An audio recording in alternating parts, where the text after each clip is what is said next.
నిజామాబాద్ జిల్లా collector Leela Tripathi police commissioner Sai చైతన్యను Armoor MLA Paidi Rakesh Reddy మర్యాదపూర్వకంగా కలిశారు. ఈ సందర్భంగా నియోజకవర్గంలోని పలు విషయాల గురించి చర్చించారు.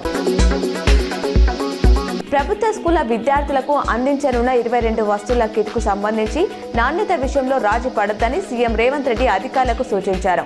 వేసవి సెలవుల తర్వాత బడులు ప్రారంభమయ్యే నాటికి కిట్ అందించేలా చర్యలు తీసుకోవాలి.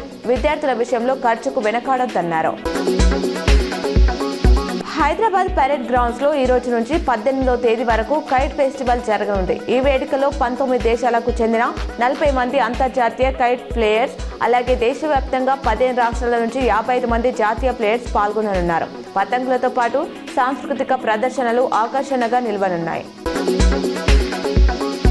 మున్సిపల్ ఎన్నికల వేళ నిజామాబాద్ పాలిటిక్స్ ఈటెక్కాయి. ఎన్నికలు రాగానే హిందుత్వం అని బీజేపీ అడావిడి చేస్తుందని, రాముడు బీజేపీలో సభ్యత్వం తీసుకున్నాడని పీసీసీ చీఫ్ మహేష్ కుమార్ గౌడ్ చేసిన వ్యాఖ్యలపై బీజేపీ స్పందించింది.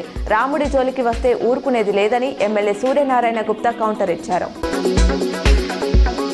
శ్రీకాకుళం జిల్లా కోదండ పనసలో స్వయంభూ అయ్యప్ప దేవాలయంలో ప్రముఖ గణపతి ఉపాసకులు బాలేపల్లి సుబ్బారావు వేద మంత్రోచ్చరణల నడుమ మకర విలకు పూజలు వైభవంగా కొనసాగుతున్నాయి.